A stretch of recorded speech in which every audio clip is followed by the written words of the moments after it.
And now, let's move on with Carl Sandberg, Manager Vehicle Dynamics CAE at Volvo Car Group, and Henrik Hvitfeldt, researcher PhD student at Royal Institute of Technology. The presenters will provide insights into something new for driving simulators, a virtual winter driving experience using the DIM 150 simulator to evaluate driving behavior of future vehicles regardless of the season.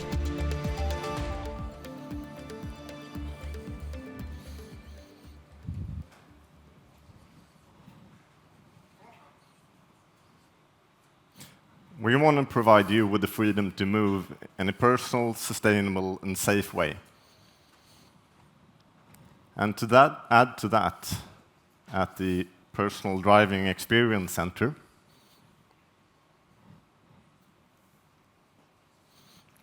our mission is to create the most effortless and engaging experience, founded on confidence, enhanced by convenience, and driven by passion. And confidence is something that is very important in winter conditions, as you all know.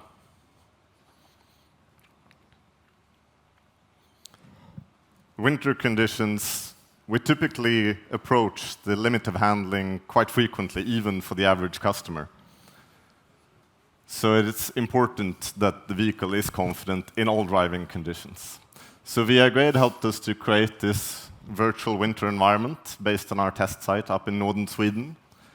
Siemens supported us measuring tires on the same ice as you see in the video here.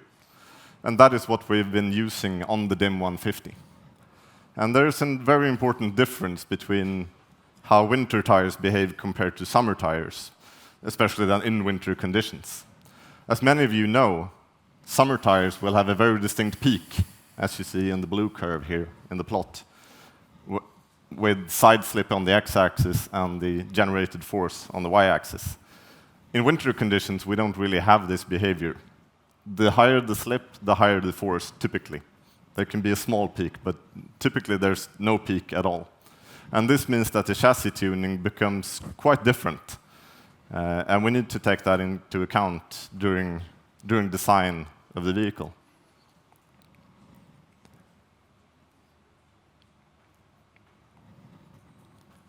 Some of the more important aspects are that increasing load transfer on an axle can actually increase the grip level, especially in transient maneuvers. So basically opposite of what you typically have in high-mu driving. Drive torque distribution is increasingly important in low-mu conditions, especially at low speed. It might actually be the major influencer of vehicle stability. And as mentioned, high slip angles is something that will be often approached, even by the average customer. So we need to ensure that the vehicle is stable even at high slip angles, that it's confident to drive, and also that all the functionality, such as the EPAS steering feedback, is understandable also at high slip angles, something we don't need to pay as much attention to typically in high-mu. But evaluating handling objectively in low-mu conditions is even more challenging than in high-mu. So subjective assessments are essential for rapid functional prototyping, and 3 months of winter is simply not enough.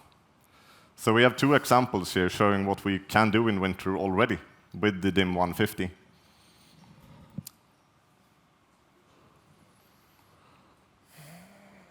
The first one being low-mu EPAS functionality. So we use the DIM 150 to evaluate especially state estimation and tunability of a new steering gear delivered by our supplier. And thanks to the driving in the DIM, we could ratify the yaw rate estimation-based model, and we could use instead a side slip-based estimation model. Similarly, we understood that the active return could only be turned on and off, while we found out in the simulator that we needed a continuous scaling of the active return functionality that we then could develop together with the supplier in this case. So thereby saving quite a lot of time once we came up northern Sweden, because we already knew this. The second example is from our plug-in hybrids. They use an electric motor on the rear with direct drive and a petrol engine in the front, which means that we carefully need to tune the electric machine to match the response of the petrol engine. And we recently made a performance upgrade to the electric motor and the battery, which created a possibility to improve this functionality.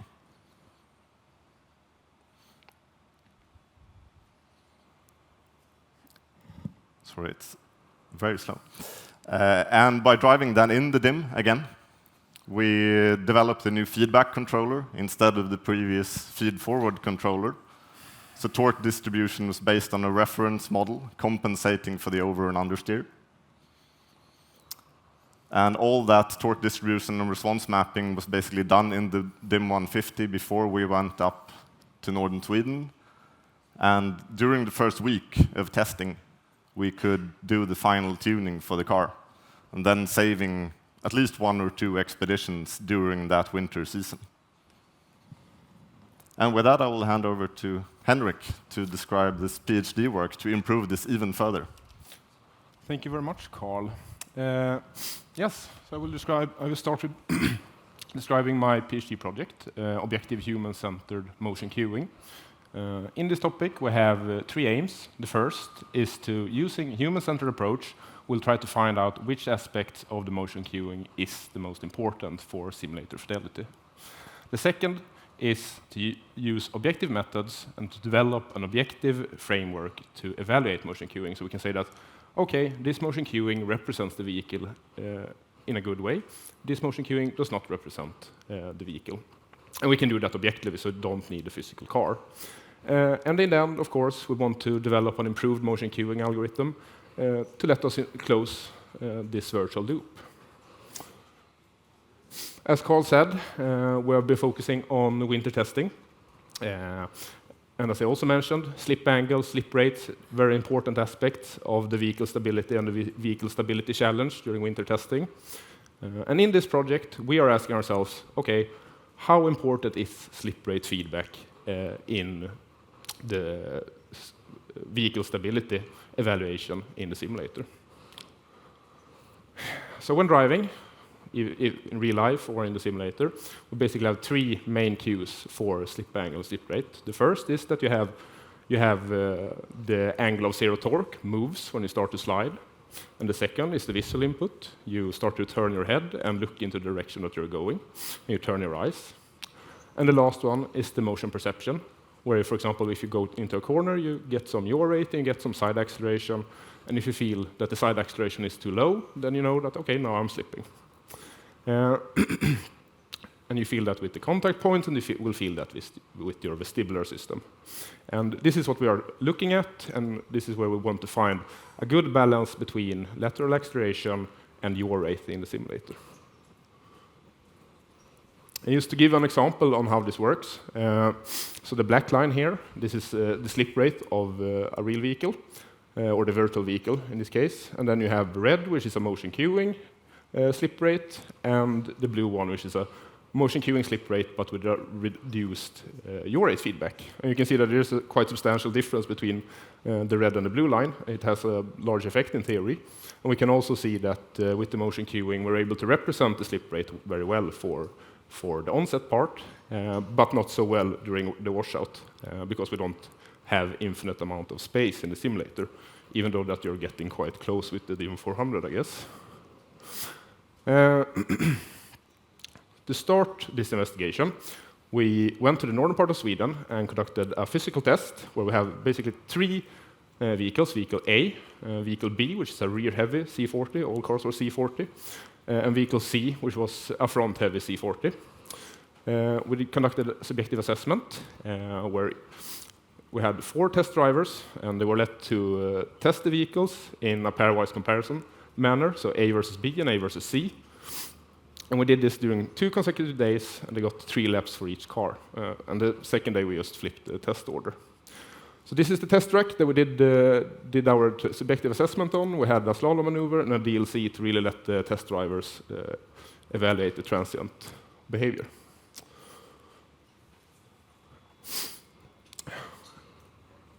After this, We went on to do a pre-study, so we can present in this conference. We did a subjective test in the DIM 150, where we had 3 cars. Now we had vehicle A and vehicle B again, which is the rear heavy car. And then we had vehicle D. And vehicle D is vehicle A, but with a motion queuing to replicate vehicle B from the physical testing. So basically, the motion queuing gives the differences between A and B in the simulator. So vehicle D is vehicle A with a different motion queuing. We did subjective assessment, very much in the same manner, on the same track, with the same slalom maneuver and the DLC. And we did pairwise comparison, A versus B and A versus D in this case. We move on. These are the results, the subjective results from the physical testing. On top, you have the transient feedback from the drivers. They rated 1 to 5. On bottom, you have the steady state feedback from the drivers, steady state steering and varying steering. We can see from this, we can see that first of all, blue is vehicle B. We can see that B is the most stable overall, both for transient, and we have the most understeered characteristic as well. C, which is the gray car, the gray bar, is rated in general as the most unstable car. So based on this, we decided, okay, we want to investigate the difference between A and B.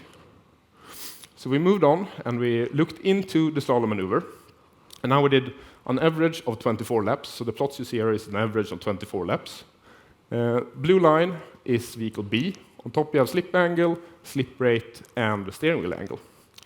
So as we can see, the slip angle itself is not very different between the cars. We reach approximately the same slip angle, differs a bit. But the slip rate differs quite substantially. So you have 15% higher slip rate for vehicle A. You have 20% higher peak-to-peak steering wheel angle. And which is not shown in the plots is that you also have 11% less yaw rate in vehicle B. And of course, this is why we get less slip rate from vehicle B compared to A. So what we did is basically that we implemented this change in the yaw rate queuing when we went into the simulator, so when we created vehicle D. And these are the results from the simulator test. So now we have the blue bars, which is the simulator test, and the gray bars, which is the physical test. You have D and B, A versus A, and B versus B, simulator versus physical. An important aspect here is to look at the trend between A and D and B, because as you can see, when we change the motion queuing, we also obtain the same perceived transient change between A and D and A and B.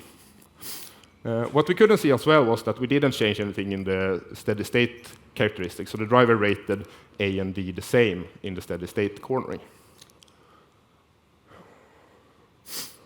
Also, an interesting finding in this pre-study was that we could see that the driver behavior actually changes quite a lot. So the first plot here is slip angle, and the lower is the steering wheel angle. Red car is vehicle D. And as you can see, we have some difference in the steering wheel angle, but the larger differences you can see in the vehicle slip angle. So it seems like when we change the motion queuing, of course, the drivers also drive the car in a different manner. And we can see the most interesting part is that they drive B as it would be more stable.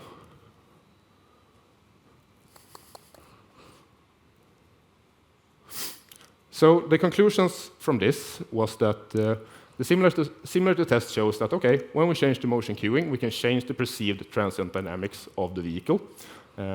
We got the expected feedback. We got the feedback that if we reduce the yaw rate feedback, we get a more stable car. This was somehow expected, but it could also have been the opposite. If we reduce the closed loop gain, maybe we'll get larger slip angles instead. And it also says that, okay, this means that proper balancing between yaw rate feedback and lateral acceleration feedback is important, and we need to investigate this further. So to investigate this further, we want to include, of course, lateral acceleration in the study. We want to investigate the sensitivity of the balance between AY and yaw rate, and in the end conduct a study with more test drivers. And hopefully then we can find perhaps a constraint between, so if we have MPC-based motion queuing, then we can find a constraint between allowed AY versus allowed yaw rate, or in the classical motion queuing, a constraint between the gains. So I guess now we're ready for your questions.